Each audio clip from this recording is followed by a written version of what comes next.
My girlfriend used my savings to impress another guy. I waited until she needed help, then watched her realize I'd already moved on without looking back. I'm a 28-year-old guy, and I thought I was dating the woman I'd spend my life with. Her name was Tessa, confident, sharp, the kind of woman who walked into a room and made everyone else fade into the background. I used to tell my friends I'd hit the jackpot. We'd been together for 3 years, and during that time, we built what I thought was the foundation of a shared future. Every decision from what car to buy to how much to save each month felt like part of the same dream. I worked 2 jobs, one as a marketing assistant by day, and another doing freelance design at night. Every extra dollar went into what we called our future fund. I'd picture it often, a small home with white curtains, morning coffee together, maybe even a dog. Tessa would smile when I talked about it and say, "You're such a planner, that's why I love you." Those words meant everything to me. But lately, something had changed. It started small little purchases that didn't make sense. A new pair of heels, expensive perfume, a dinner reservation that she brushed off as a work thing. I didn't think much of it at first. I wanted to believe she was just treating herself. Then one night, while we were watching TV, I saw a credit card statement sitting half hidden under a magazine on the table. The balance was higher than our rent. I joked about it, saying, "Wow, did you buy a small country?" She laughed, but it was forced, strained. "Don't worry about it, babe," she said. Grabbing the paper and tucking it away, that was the first time my stomach dropped. It's the first time I felt something dark and uncertain creeping into what I thought was our perfect life. I remember thinking, why did it suddenly feel like there was more to her world than I was allowed to see? And that uneasy feeling, that quiet, invisible crack was just the beginning. After that night, I started noticing things I'd once brushed off. Tessa's world seemed to shift. New clothes appeared in her closet, designer brands I knew she couldn't afford on her salary. When I'd ask about them, she'd say, "Oh, I got a good deal," or "My coworker had a discount." Her explanations sounded casual, but her tone always carried that edge, the kind that dared me to push further.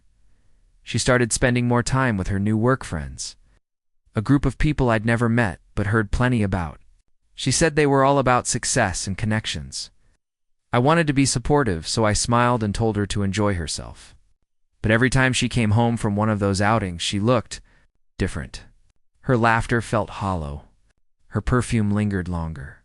She'd scroll through her phone, smiling at messages she'd quickly lock away when I entered the room. One evening, I tried to bring it up gently. "You've been busy lately," I said, keeping my voice light. "Everything okay?" She sighed, rolling her eyes. "Not this again. I told you, it's work networking. You're acting like I'm doing something wrong." "I didn't say you were," I replied. "I just miss how things used to be." She shook her head, muttering, "You overthink everything, Mark." It was such a small moment, but it stung. The way she said my name, sharp, dismissive, made me feel like a burden instead of her partner. A few days later, she posted a picture online, dressed up, smiling with that same new crowd. In the corner of the photo, a man stood beside her, hand resting just a little too comfortably on her shoulder. My chest tightened as I stared at it. She never mentioned him. I told myself it was innocent. But somewhere deep down, a voice whispered, "You're starting to lose her. And she doesn't even care if you notice." And that voice wouldn't go quiet. The first real gut punch came. One random Thursday afternoon, I was checking our shared savings account, like I always did near payday, making sure everything balanced. That's when I saw it, a massive withdrawal. Nearly half of what we'd saved together was gone. I blinked, thinking maybe I'd misread it. But there it was, staring back at me. $7,400 transferred out 3 days ago. The description line just said, "Personal expenses." When I brought it up that night, Tessa barely looked up from her phone.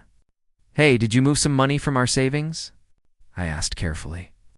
"Oh yeah," she said quickly, not even glancing at me. "I had to cover a few things. I'll move it back soon." "Things like what?" I pressed. She sighed, finally meeting my eyes with that irritated look she reserved for when I questioned her. "God, Mark, why are you so obsessed with money?" It's our savings. Don't you trust me? That word trust hit like a slap. I backed off, muttering something about being stressed from work. But later that night, something felt off. So I went digging. I wasn't proud of it, but I needed the truth. A few days later, my friend Jenna, who worked part-time at a high-end restaurant, texted me out of nowhere. Hey, weird question, but were you at Valora's last night? No, why? Then I think I saw Tessa. She was with that guy from her new group, you know, Lucas?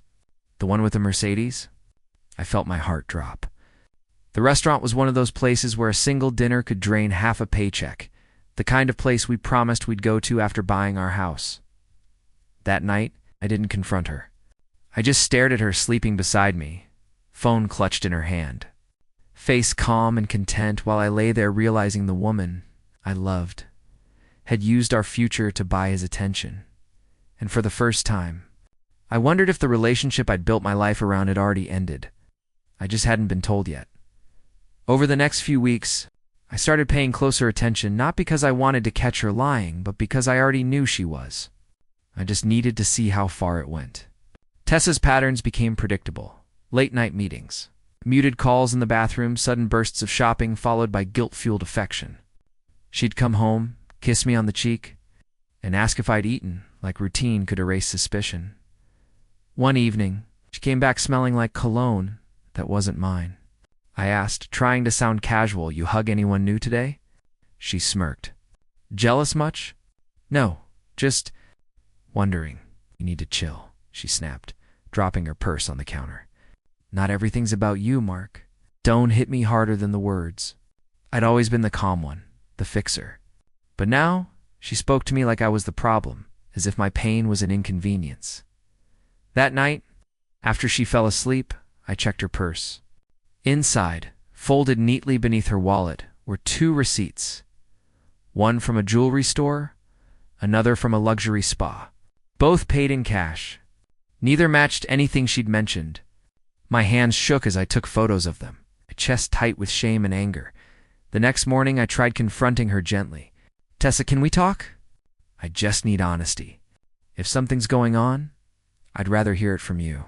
She scoffed. "You're unbelievable. You can't stand that I have a life outside of you." "Tessa, I'm not accusing you then." "Stop acting like a detective," she cut in. "You're suffocating me." Her words hung in the air like poison. She stormed out, slamming the door behind her, leaving the house echoing with silence and that same cologne. I couldn't stand anymore. That was the moment I realized. She wasn't just lying. She was rewriting the story to make me the villain, and I was done playing that role. Days turned into weeks, and with each one, Tessa became colder, like she'd already detached herself from our life, but hadn't bothered to move out yet. She stopped asking about my day, stopped sharing hers, stopped pretending altogether. When we did talk, it was mostly her criticizing me, my clothes, my job. Even the way I lacked ambition, it was almost laughable. I was the one working 2 jobs, keeping us afloat, while she spent money like we had endless income. One night, during dinner, she said something that finally broke whatever love I had left. I'd mentioned putting off a trip so we could save more. She rolled her eyes and said, "You know, maybe if you weren't so obsessed with saving, we'd actually have a life worth living. You're so boring, Mark, safe, predictable." I just stared at her, fork halfway to my mouth. There it was, the truth, raw and cruel. She didn't see me as a partner anymore. I was a safety net, something to fall back on when her world fell apart. That night, I didn't argue. I didn't defend myself. I simply nodded, finished my meal, and went to bed. But I didn't sleep. I opened my laptop and started moving every remaining dollar from our shared savings to a private account under my name. It wasn't revenge. It was survival. I even checked her phone bill and found calls to the same unknown number. Multiple times a day the next morning when I asked about it, she didn't even flinch. "A friend from work," she said. "You'd know that if you weren't so paranoid." That word again, paranoid. She used it like armor, turning every suspicion into my flaw. But I wasn't crazy. I was waking up.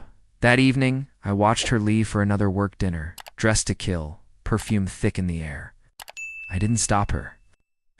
I just whispered to myself, enjoy it while you can, because deep down I knew the end was coming. And this time, I wouldn't be the one left in pieces. 2 weeks later, Tessa dropped a bomb like it was nothing. She walked into the living room humming, her voice sugar-sweet again, the same tone she used whenever she wanted something. So, she said, casually tossing her hair, I'm planning a birthday party this year. Something big. It's been forever since we celebrated properly. I looked up from my laptop. A party? Yeah, she said brightly. At this new rooftop lounge downtown. Everyone's going to be there, my friends. Lucas, everyone from work. That name, Lucas, the same guy Jenna had mentioned. I kept my face neutral. Sounds expensive, she smiled, crossing her arms. Well, we've got savings, don't we? And honestly, I've been the one making things exciting lately. You could at least help me celebrate. That was the moment something inside me shifted. I'd spent months drowning in suspicion, guilt, and humiliation. But now, I felt nothing. Just clarity. She thought she still had control that. I'd keep funding her illusion while she paraded around with another guy. So I smiled. Of course, Tess, you deserve it. Her eyes lit up instantly. Really? Yeah, I said softly. Don't worry. I'll take care of everything. That night, while she slept, I went through every account we shared and emptied them. Every penny I'd earned, every hour of overtime gone from her reach, I left just enough to keep the lights on and the rent paid through the month. Then I packed a single suitcase, booked a short-term apartment, and drafted my resignation from the emotional mess I'd been living in the night before her big party. I left the keys on the counter with a simple note. Use your new connections instead.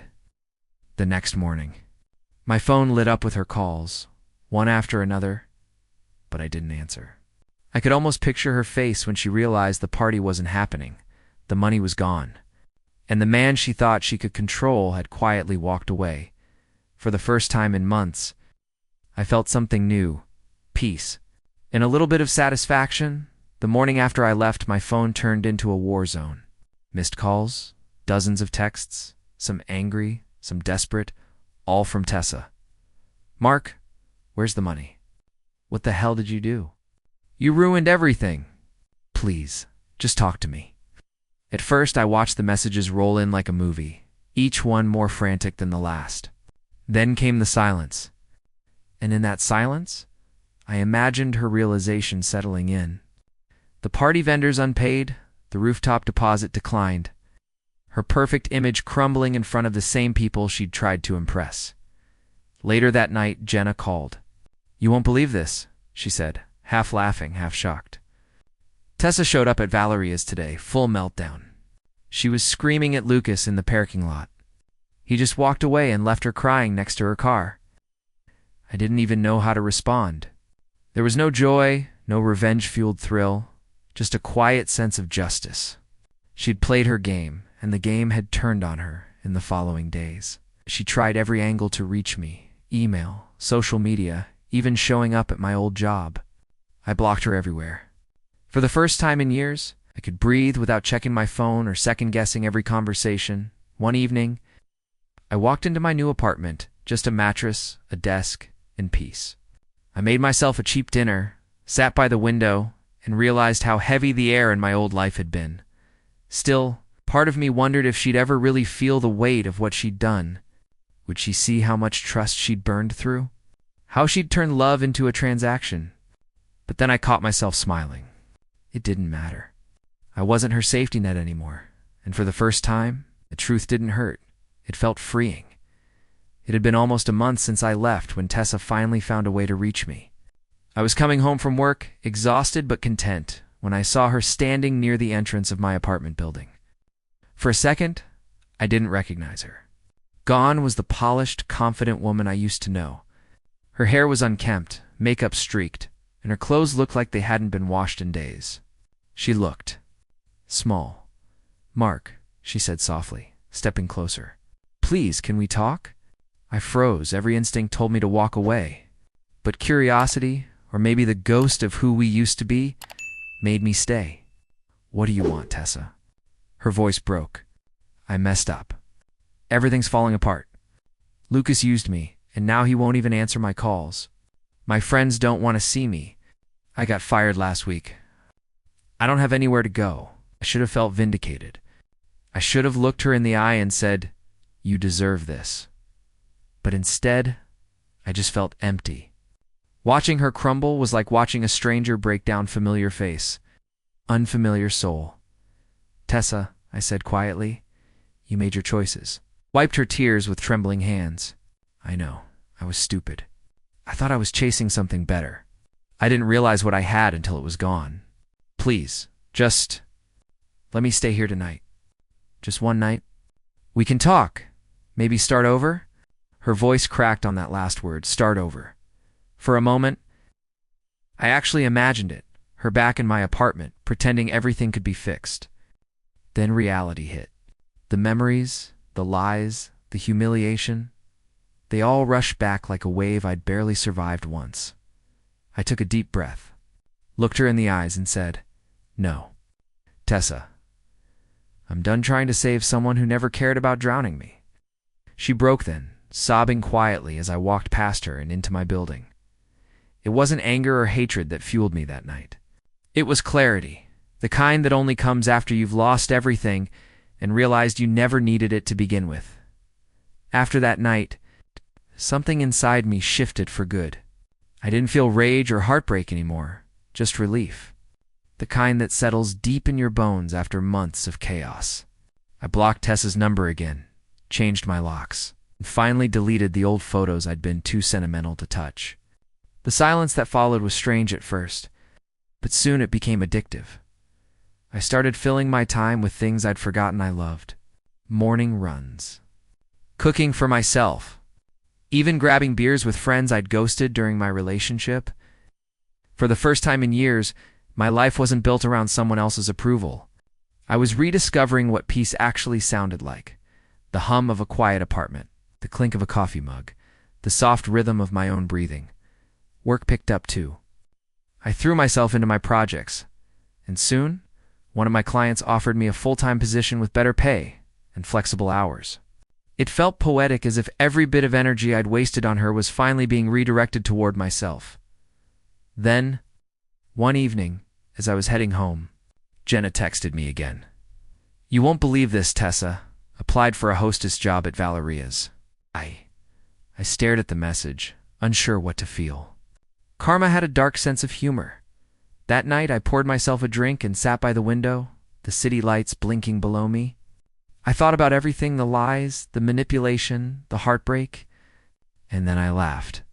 Not bitterly, but freely, because for once, I wasn't replaying her betrayal in my head.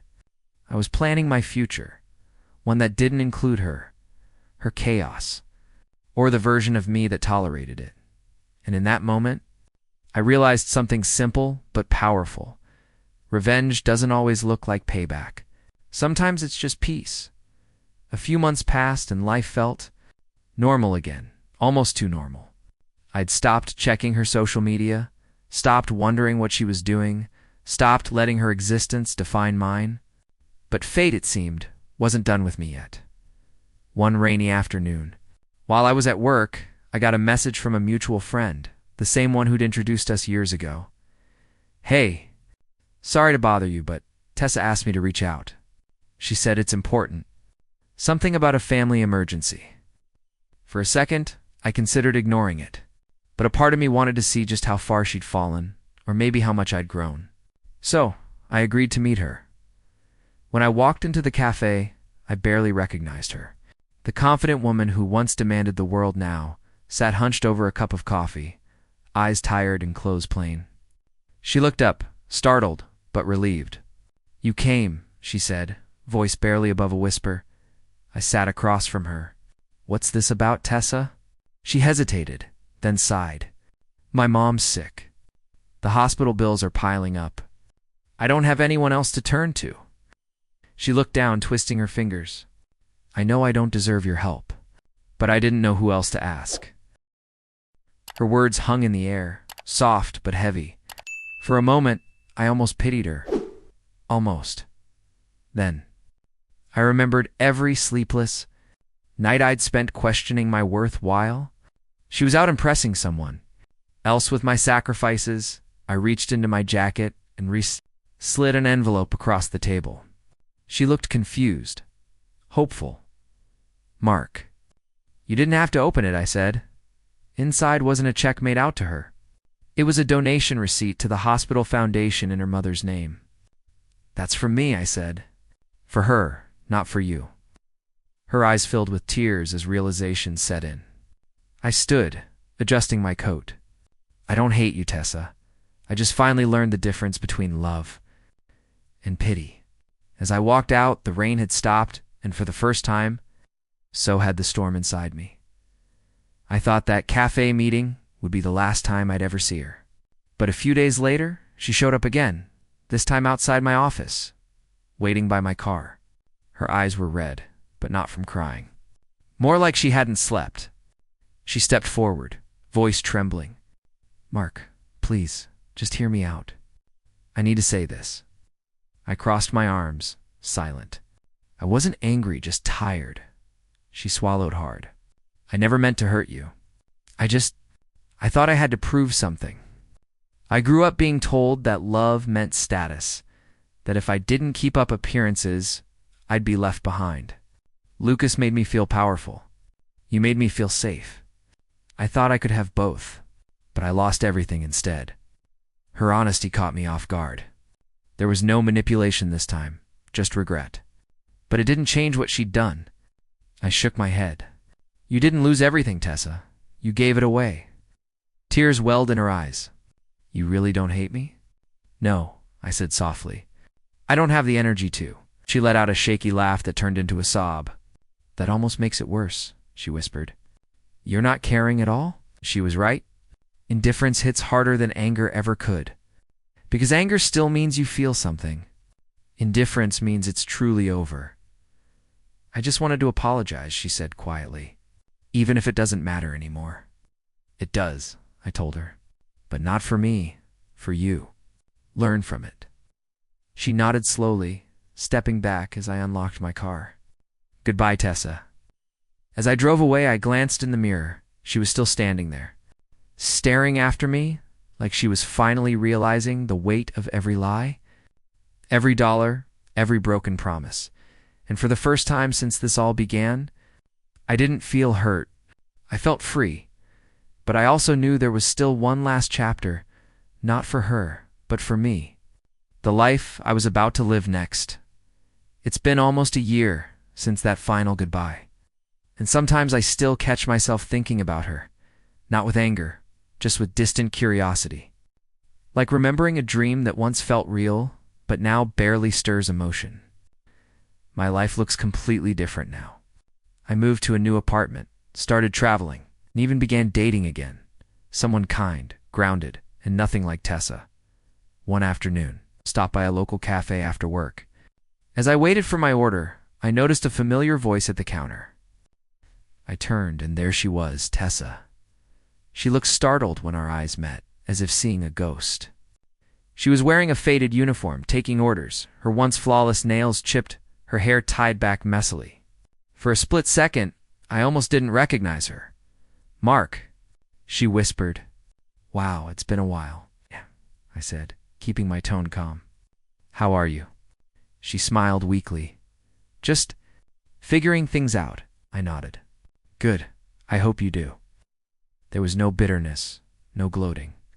Just two people who took different paths, one built on growth, the other on illusion. The silence between us said everything words couldn't. As I picked up my coffee and turned to leave, she called out, "You really moved on, didn't you?" I paused, looking over my shoulder. "Yeah," I said softly. "A long time ago." I walked out into the evening sun, the air crisp, the world strangely quiet. I didn't need to prove anything to her. I didn't need revenge, validation, or closure. She was living the consequences of her own choices, and I was living proof that you can rebuild after betrayal. My revenge wasn't watching her fall apart. It was standing tall without needing to look back, Because in the end, the best payback isn't destruction. It's peace.